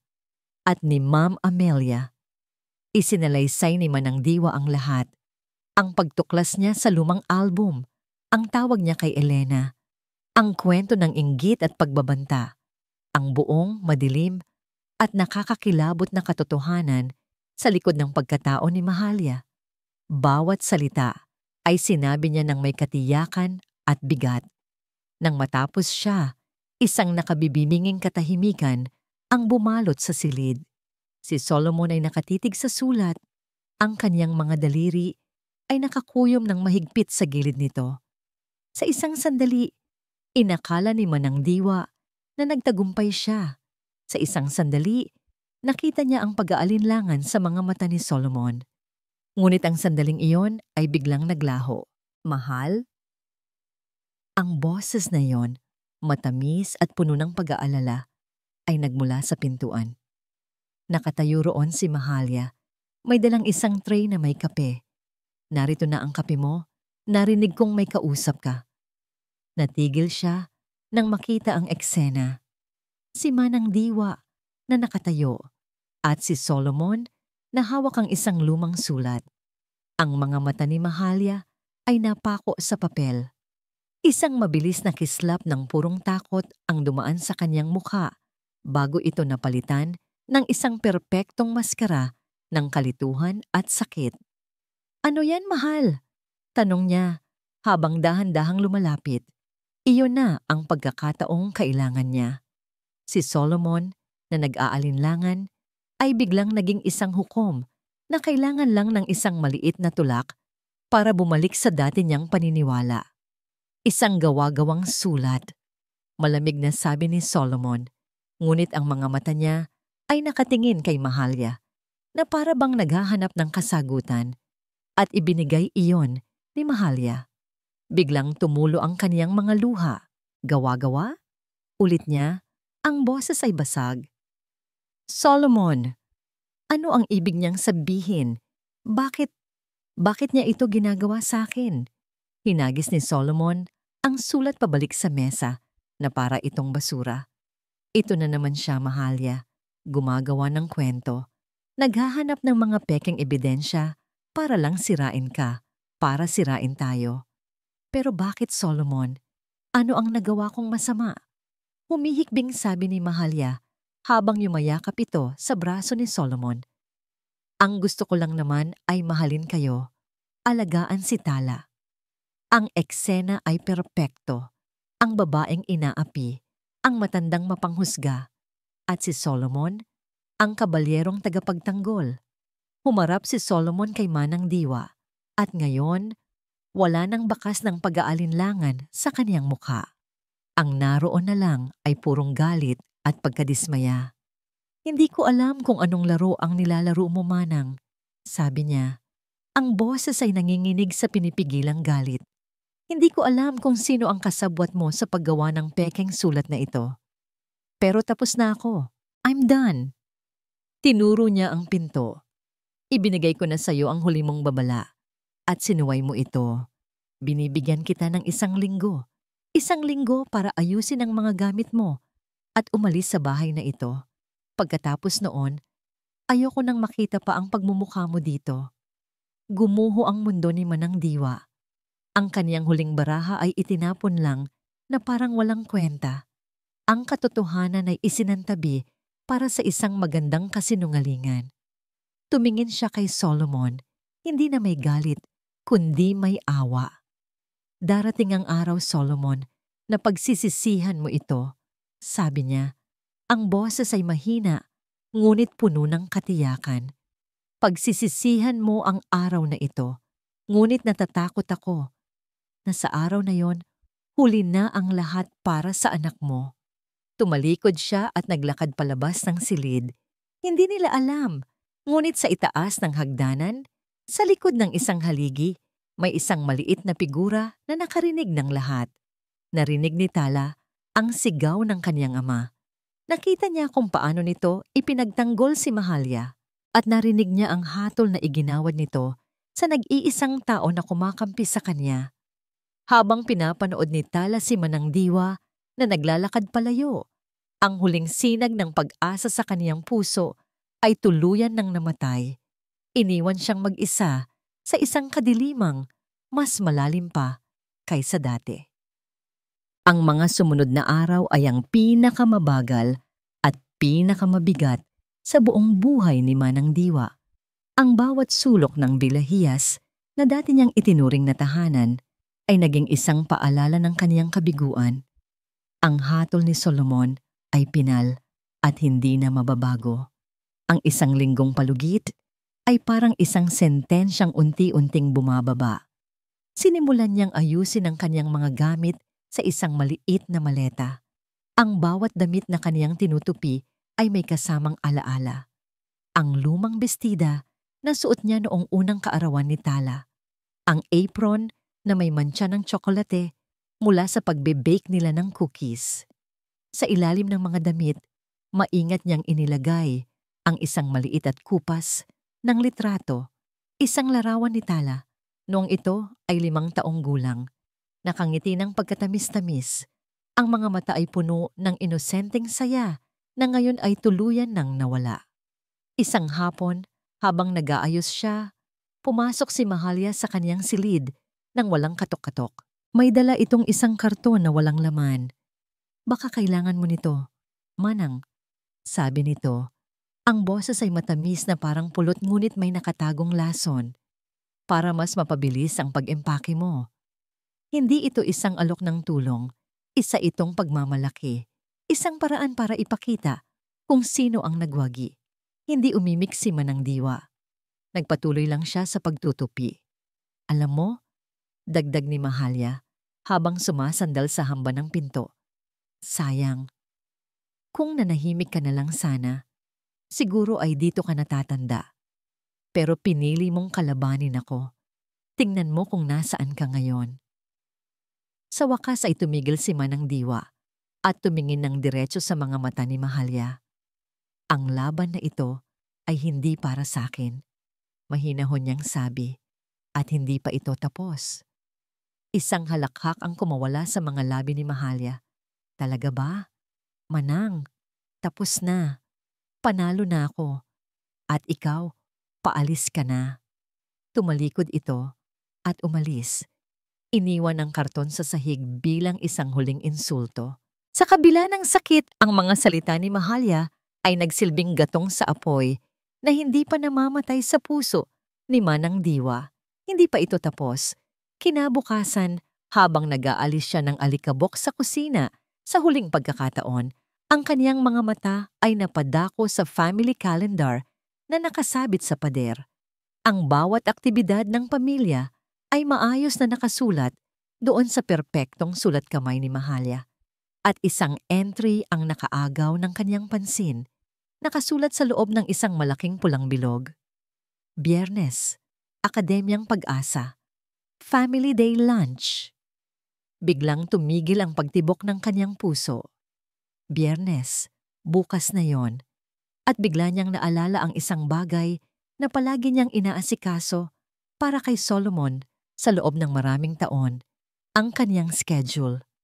Alam niya, mas alam pa kaysa kay Solomon mismo, na ang Biyernes na yon ay ang araw ng pinakamahalagang board meeting ng taon para sa Salvation Corporation.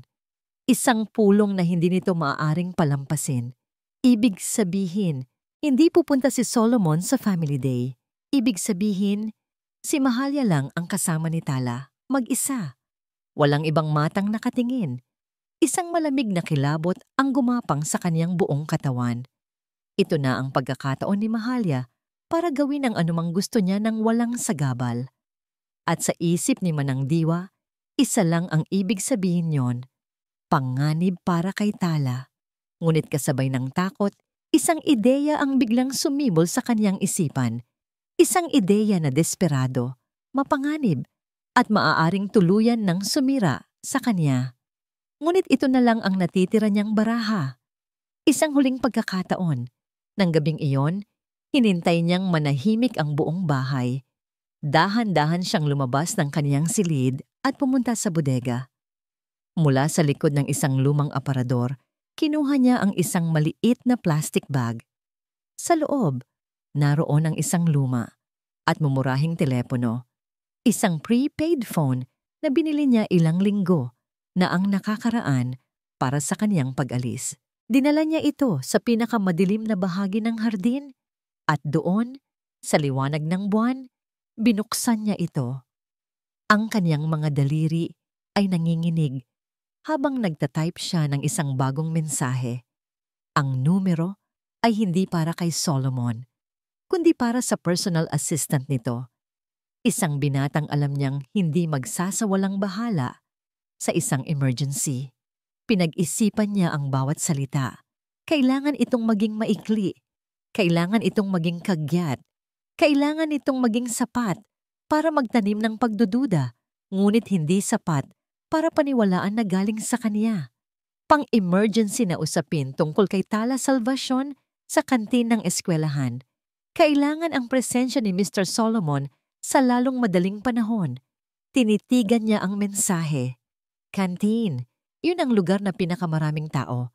Kung may gagawing masama si Mahalia, doon niya ito gagawin para mas lalong mapahiya ang bata. Ito ay isang hula, isang mapanganib na hula. Pinindot niya ang send button. Pagkatapos, itinago niya ang telepono at tumayo. Nakatingin sa malaking bahay na puno ng kadiliman. Nagawa na niya ang lahat ng kaniyang magagawa. Ang natitira na lang ay ang magdasal.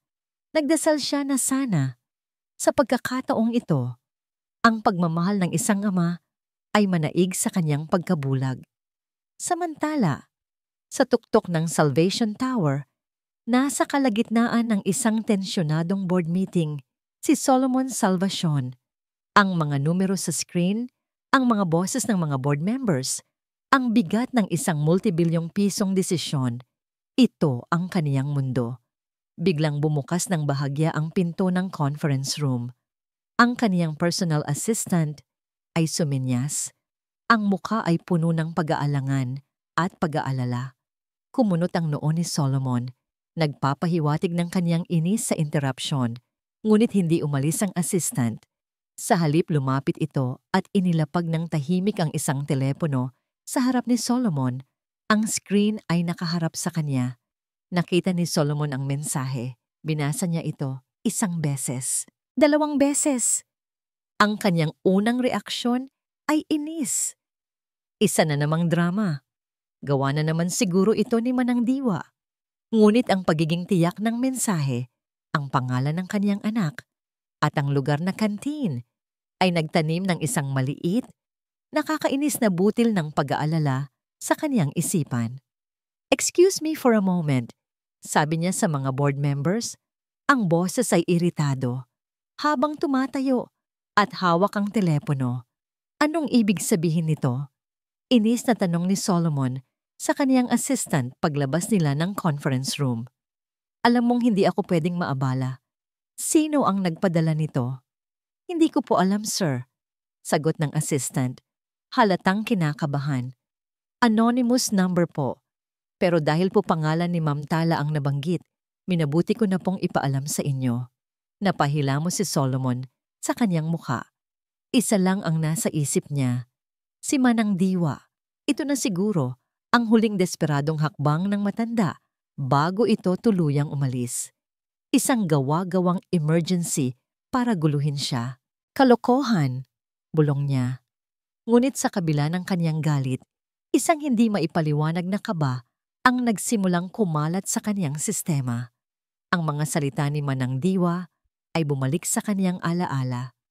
"Darating ang araw, Solomon, na pagsisisihan mo ito. Natatakot ako na sa araw na yon, huli na ang lahat para sa anak mo. I-cancel mo ang lahat ng appointments ko ngayong hapon." Utos niya. Ang boses ay biglang naging desidido. Kailangan kong umalis. Hindi na niya hinintay ang sagot. Mabilis siyang naglakad papunta sa elevator.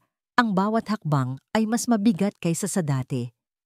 Habang nagmamaneho siya papunta sa Akademyang Pag-asa, ang kaniyang isipan ay isang magulong digmaan sa pagitan ng lohika at ng isang primal na takot.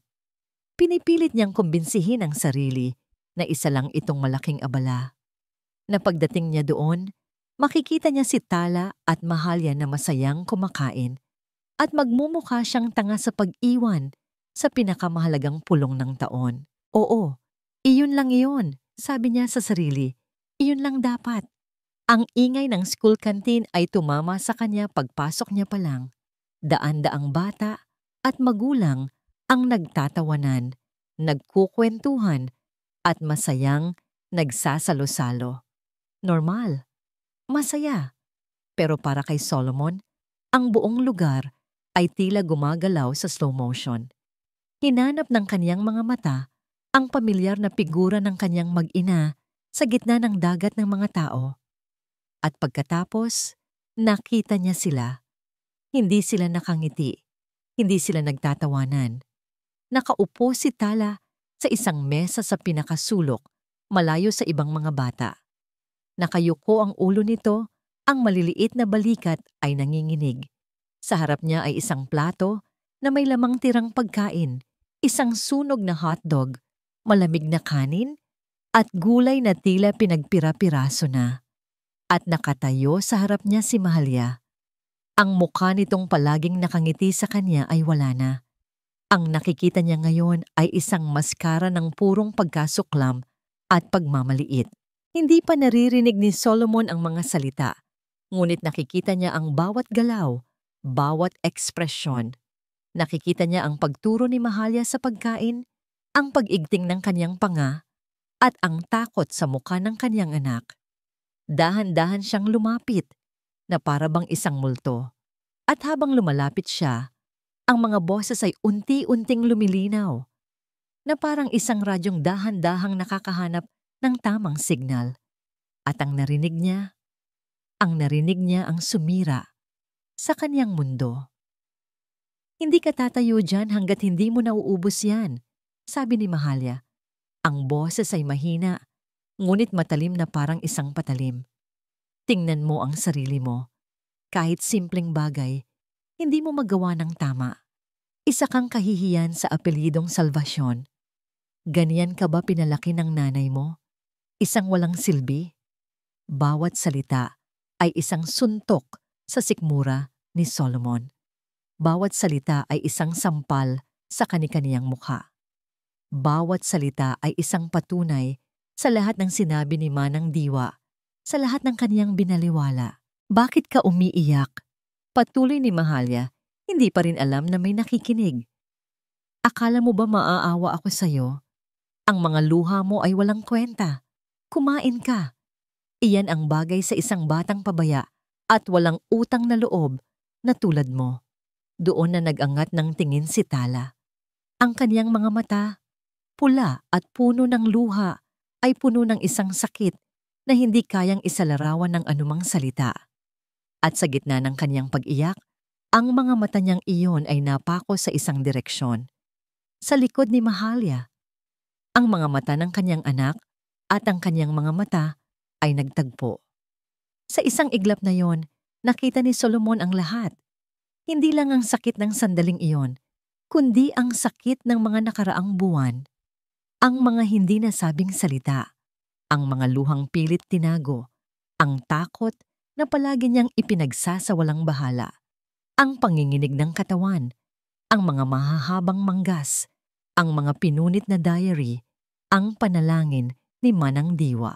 Ang lahat ay bumalik sa kaniya na parang isang dambuhalang alon at siya ay nalunod. Ang anghel na kaniyang pinakasalan ay isang demonyo. Ang paraisong kaniyang itinayo ay isang impyerno. At siya, ang makapangyarihang si Solomon Salvacion, ay isang bulag na hangal. Isang tunog ang kumawala mula sa kaniyang lalamunan. Isang tunog na hindi niya alam na kaya niyang gawin. Isang halo ng galit, sakit, at pagsisisi na sumabog mula sa kaibuturan ng kaniyang kaluluwa. Isang sigaw na pumunit sa masayang ingay ng buong kantin. Mahalya! Lahat ay huminto. Ang mga tawanan, ang mga kwentuhan, ang pagnguya, lahat ng mga mata ay napalingon sa kanila. Lumingon si Mahalya, ang mukha ay biglang namutla na parang papel nang makita kung sino ang sumigaw. Ang maskara ng kalupitan ay nabasag at sa ilalim nito ay ang purong gulat at takot. Ang kurtina ay tuluyan ng bumagsak. Ngunit huli na ang lahat dahil ang nakikita ni Solomon ay hindi na ang babaeng kaniyang minahal. Ang nakikita niya ay isang halimaw. At sa likod ng halimaw na yon, ang nakikita niya ay ang durog na puso ng kaniyang kaisa-isang anak. Ang sigaw ni Solomon ay parang isang kulog na yumanig sa buong kantin. Sa isang iglap, ang mundo ni Mahalya ay gumuho. Ang mga mata ng lahat ay nasa kanila, mga matang nag-uusisa, nagtataka, at nanghuhusga. Ang perpektong imahe na ilang taon niyang binuo ay nabasag sa 1,000 piraso sa loob lang ng isang segundo. Sa Solomon! Nauutal niyang sabi. Ang boses ay desperadong sinusubukang bawiin ang lambing na palagi niyang ginagamit. Anong ginagawa mo dito? Aakala ko. Tumahimik ka. Putol ni Solomon. Ang boses ay mababa, kalmado, ngunit may dalang panganib na mas nakakatakot kaysa sa anumang sigaw. Nilampasan niya si Mahalya na para itong hangin. Ang kaniyang buong atensyon ay nasa iisang tao lamang. Lumuhod siya sa harap ni Tala. Ang kaniyang mamahaling suit ay sumayad sa maruming sahig. Ang kaniyang mga mata na dati laging nakatingin sa malayo, sa mga gusali at mga kontrata, ay ngayon nakatuon lamang sa namumugto at takot na mga mata ng kaniyang anak. Anak, sabi niya, ang boses ay basag. Dahan-dahan niyang inalis ang plato ng tirang pagkain sa harap nito. Nanginginig ang kanyang mga kamay. Hinubad niya ang kanyang coat at maingat na ibinalot sa nanginginig na katawan ni Tala na para bang ang tela ay kayang protektahan ito mula sa lahat ng sakit sa mundo. Halika na, anak, bulong niya. Uuwi na tayo. Binuhat niya si Tala At sa unang pagkakataon, sa loob ng mahabang panahon, naramdaman niya kung gaano nakapayat at kung gaano nakagaan ang kaniyang anak. Isang katotohanang mas tumusok sa kaniyang puso. Habang naglalakad siya palayo, hinarang siya ni Mahalia. Ang takot sa mukha nito ay napalitan na ng desperasyon. Solomon, mag-usap tayo. Hindi mo naiintindihan. Disiplina lang ito. Tinuturuan ko lang siya ng leksyon. Ihuminto si Solomon at tiningnan siya. Isang tingin na puno ng galit at pandidiri. Isang leksyon. Ulit niya, ang boses ay nanginginig sa puot. Ang tanging leksyon na natutunan dito, Mahalia, ay ang katotohanan na isa kang halimaw. Hindi. Solomon, pakinggan mo ako. Nagmamakaawa ito, sinubukang hawakan ang braso niya. Huwag. Mo. Akong. Hawakan. Mariin niyang sabi. Bawat salita ay isang babala. At huwag na huwag mo nang hahawakan ulit ang anak ko. Tumalikod siya at nagpatuloy sa paglakad. Iniwan si Mahalia na nakatayo sa gitna ng kantin, napapalibutan ng mga bulungan at mapanghusgang tingin ng mga tao. Ang kaniyang entablado ay naging kaniyang sariling bitayan. Ang biyahe pauwi ay binalot ng isang mabigat na katahimikan. Si Tala ay nakaupo sa passenger seat, balot pa rin sa coat ng kaniyang ama, nakatingin lang sa labas ng bintana, walang imik. Si Solomon naman ay mahigpit na nakahawak sa manibela. Ang kaniyang mga ugat ay lumilitaw sa galit at pagsisisi. Ang bawat segundong katahimikan ay isang akusasyon sa kaniyang kapabayaan. Pagdating sa Villa Hias, ang katahimikan ay naging isang bagyo. Ibinaba niya si Tala sa sala at hinarap ang mga kasambahay. Ilabas niyo lahat ng gamit ni Mahalia. Sigaw niya siya. Ang boses ay umalingaw-ngaw sa buong bahay. Lahat. Ayokong makakita ng kahit isang bakas niya sa pamamahay na ito pagbalik ko. Bago pa man makasagot ang mga naguguluhang kasambahay, dumating ang kotse ni Mahalia. Pumasok ito ng bahay. Ang mukha ay puno pa rin ng luha. Solomon, please, umalis ka na. Sabi niya. Hindi ito tinitingnan. Hindi ako aalis. Asawa mo ako. May karapatan ako dito. Humarap si Solomon at sa mga mata niya ay may apoy na kayang tumupok ng lahat. Karapatan? Nawala lahat ng karapatan mo sa sandaling sinaktan mo ang anak ko. Ang tanging bagay na meron ka ngayon ay ang pagkakataon na umalis ng tahimik. Pero kung gusto mo ng gulo, Mahalia, ibibigay ko sa'yo. Tatawag ako ng mga pulis ngayon din. Hindi mo magagawa yan. Subukan mo ako. Hamon niya. Kinuha niya ang kanyang telepono. Doon na natigilan si Mahalia. Nakita niya ang determinasyon sa mga mata ni Solomon. Wala ng pag-ibig, wala ng awa. Tanging galit na lang ang natitira. Habang ang mga kasambahay ay nagmamadaling naglalabas ng mga maleta at kahon, si Mahalia ay napatingin kay Tala na tahimik pa ring nakaupo sa sofa, nagbabakas sakali. Tala, anak, sabihin mo sa daddy mo. Ngunit si Tala ay hindi man lang lumingon. Sa huli, wala nang nagawa si Mahalia kundi ang sumuko. Puno ng galit at kahihiyan, lumabas siya ng Villa Hias sa huling pagkakataon. Ang mga pangarap niya ay naging abo. Nang mawala na ang kotse ni Mahalia sa paningin, ang lakas na dala ng galit ni Solomon ay biglang nawala. Napalitan ito ng isang nakapanghihinang bigat ng pagsisisi. Ang lahat ng kanyang kayamanan, ang dambuhalang bahay, ang mga mamahaling bagay, lahat ay naging walang kwenta. Isang gintong hawla na hindi niya namalayang naging isang lugar ng pagpapahirap para sa kaniyang sariling anak. Dahan-dahan siyang lumapit kay Tala. Naupo siya sa sahig sa harap nito. Ibinaba ang sarili sa level ng bata. Tinitigan niya ang mukha ng kaniyang anak, ang manipis na pisngi, ang mga bilog sa ilalim ng mga mata, ang kawalan ng emosyon. Tala. Panimula niya. Ang boses ay naging isang pakiusap. Anak, patawarin mo si Daddy. At doon, sa gitna ng malawak at malamig na sala, ang makapangyarihang CEO na si Solomon Salvacion, ang lalaking kayang magpatumba ng mga korporasyon, ay napahagulgol na parang isang bata. Ang mga luhang matagal niyang itinago ay bumuhos na parang isang sirang dam. Luha ng pagsisisi, luha ng sakit, luha para sa nawalang tiwala. Patawarin mo si Daddy. Patawad, anak ko. Patawarin mo ako. Paulit-ulit niyang sinasabi. Ngunit ang kaniyang mga luha ay sinagot ng katahimikan. Inangat ni Tala ang kanyang ulo at tumingin sa kanyang ama. Isang tingin na blangko, malamig, at walang laman.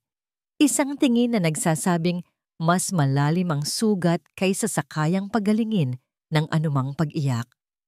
Ang tiwalang minsan nang ibinigay sa kanya ay tuluyan ng nawasak. Ang mga araw pagkatapos ng bagyo ay kakaiba at nakabibinging tahimik. Ang Villa Hias, na ngayoy wala ng mahalya, ay naging isang malawak na museo ng mga pagkakamali ni Solomon. Bawat silid, bawat mamahaling palamuti ay sumisigaw ng kaniyang kapabayaan. Sinimulan ng kaniyang mga abogado ang isang kasong sibil at kriminal laban kay Mahalya. Tinitiyak na hindi na ito makakalapit pa sa kanila at pagbabayarin ito sa batas. Ngunit alam ni Solomon na ang laban sa korte ang pinakamadaling bahagi. Ang tunay na digmaan ay nasa loob ng sarili niyang pamamahay. Ang pader sa pagitan niya at ni Tala ay mas mataas at mas matibay pa kaysa dati. Hindi na ito isang pader ng pagkabulag, kundi isang pader ng kawalan ng tiwala. Si Tala ay hindi na umiiyak. Hindi na ito nagsasalita. Kumakain ito kapag pinakain, naliligo kapag sinabihan, ngunit ang kanyang mga mata ay laging blangko, nakatingin sa kawalan. Ang kanyang espiritu ay tila umalis sa kanyang katawan. Iniwan ang isang basyong sisidlan. Sinubukan ni Solomon ang lahat ng alam niyang paraan.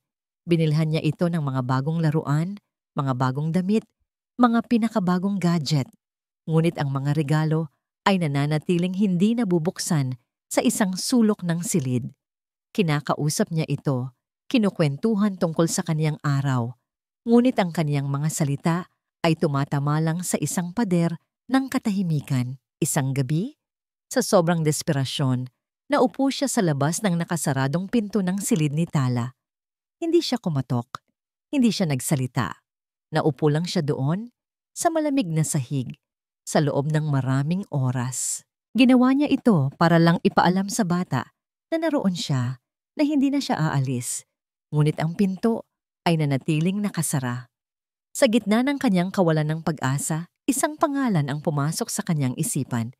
Kinuha niya ang kanyang telepono, ang kanyang mga kamay ay nanginginig sa hiya at pag-aatubili. Hinanap niya ang numero at tinawagan. Hello? Sagot ng isang pamilyar na boses, puno ng pag-iingat. Manang Diwa. Basag ang boses ni Solomon. Ako ito, si Solomon. Isang mahabang katahimikan. Manang, patawarin mo ako, sabi niya. Ang mga luha ay muling namumuo sa kaniyang mga mata. Tama ka sa lahat. At ako ang naging pinakamalaking tanga. Manang, nakikiusap ako. Kailangan ka namin. Kailangan ka ni Tala. Pakiusap. Bumalik ka na. Narinig niya ang isang mahinang hikbi sa kabilang linya. Alam ko, Solomon, sagot ni Manang Diwa. Ang boses ay puno ng awa. Alam ko, papunta na ako. Ang pagbabalik ni Manang Diwa ay hindi nagdala ng himala. Ngunit nagdala ito ng isang maliit na sinag ng liwanag. Siya lang ang tanging tao na kinakausap ni Tala, kahit sa pamamagitan lang ng mga tango at iling. Siya lang ang hinahayaan nitong hawakan ang kaniyang buhok o ayusin ang kaniyang damit. At habang pinapanood sila ni Solomon mula sa malayo, isang masakit na katotohanan ang tumama sa kanya. Hindi sapat ang paghingi ng tawad. Hindi sapat ang pagpapatalsik kay Mahalya. Ang pagsisisi ay nangangailangan ng sakripisyo. Kinabukasan, gumawa siya ng isang desisyon na yumanig sa mundo ng negosyo. Tumawag siya ng isang emergency press conference. Sa harap ng daan-daang kamera at mga nagtatakang mukha ng mga mamamahayag, tumayo si Solomon Salvacion sa podium. Ngunit ang lalaking nakatayo roon ay hindi na ang arogante at makapangyarihang CEO na kilala ng lahat. Ang nakikita nila ay isang ama na may pasan-pasang bigat ng buong mundo. Magandang umaga sa inyong lahat. Panimula niya, ang kanyang boses ay malinaw at walang pag-aalinlangan.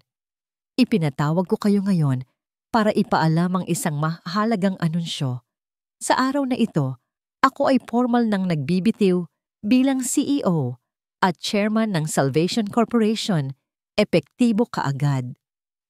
Isang alon ng bulungan at pagkabigla ang bumalot sa silid. Nagpatuloy siya.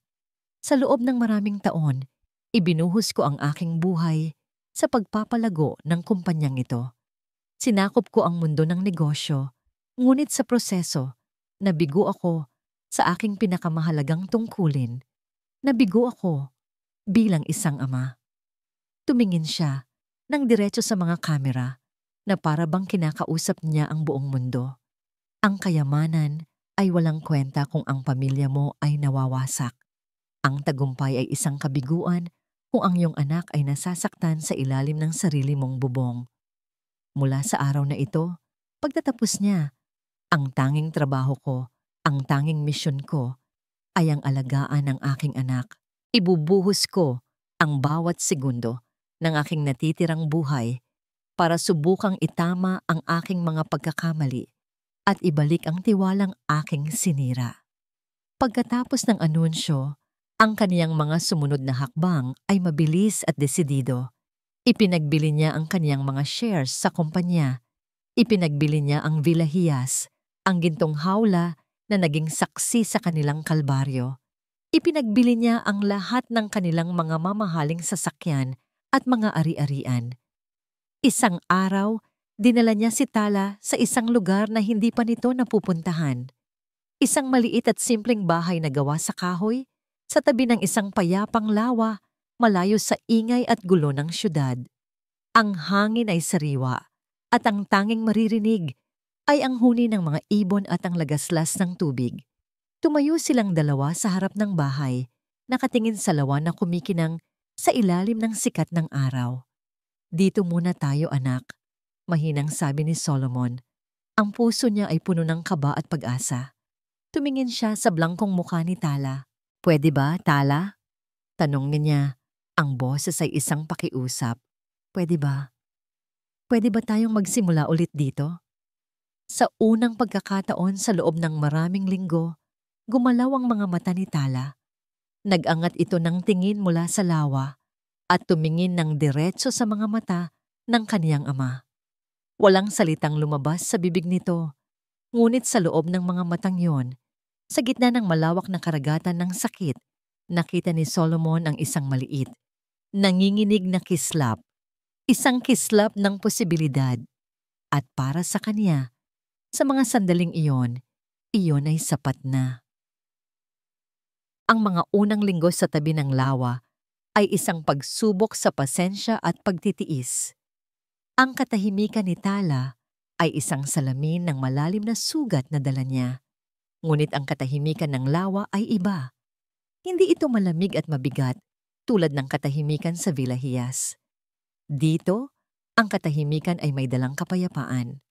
Si Solomon, ang dating CEO, na sanay sa mga utos at mabilis na resulta, ay natutong maghintay.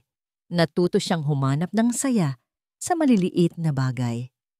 Ang bawat araw ay isang bagong aralin. Natuto siyang magluto at ang kanyang unang sinangag ay nasunog na nagdulot ng isang maliit. Halos hindi makitang nangiti sa mga labi ni Tala. Ang unang nangiti na nakita niya sa loob ng maraming buwan. Ang nasunog na kanin na yon, para sa kanya, ay mas matagumpay kaysa sa lahat ng multibilyong pisong kontratang napanalunan niya. Natuto siyang mamingwit. Maghapon silang uupo sa isang maliit na bangka sa gitna ng lawa, hindi nagsasalita. Noong una, akala niya ay nababagot si Tala. Ngunit isang araw, nakita niyang ang mga daliri ng kanyang anak ay dahan-dahang gumuguhit ng mga hugis sa ibabaw ng tubig. Doon niya naintindihan, hindi ang pangingisda ang mahalaga. Ang mahalaga ay ang pagiging magkasama sa isang lugar kung saan walang mga pader, walang mga pinto, at walang mga anino. Dahan-dahan, ang yelo sa puso ni Tala ay nagsimulang matunaw. Nagsimula siya sa mga isang salitang sagot. Opo. Hindi po. Sige po. Bawat salita ay isang musika sa pandinig ni Solomon. Pagkatapos, nagsimula siyang magtanong. Ano po yan? Habang tinuturo ang isang ibon. Bakit po aso ang langit? At si Solomon, sa unang pagkakataon, ay mayroong lahat ng oras sa mundo para sumagot. Isang hapon, habang nagkakape si Solomon sa maliit na beranda, lumabas si Tala mula sa kaniyang silid. May dala itong isang piraso ng papel. Walang imik niya itong iniabot sa kaniyang ama. Kinuha ito ni Solomon. Ito ay isang guhit. Isang larawan na ginamitan ng mga bagong Crayola na binili niya. Sa larawan, may dalawang tao. Isang malaki at isang maliit na magkatabing nakaupo sa isang maliit na tulay na kahoy, nakatingin sa paglubog ng araw sa ibabaw ng lawa. Ang mga kulay ay masigla, walang mga anino. Naramdaman ni Solomon ang pangingilid ng kaniyang mga luha.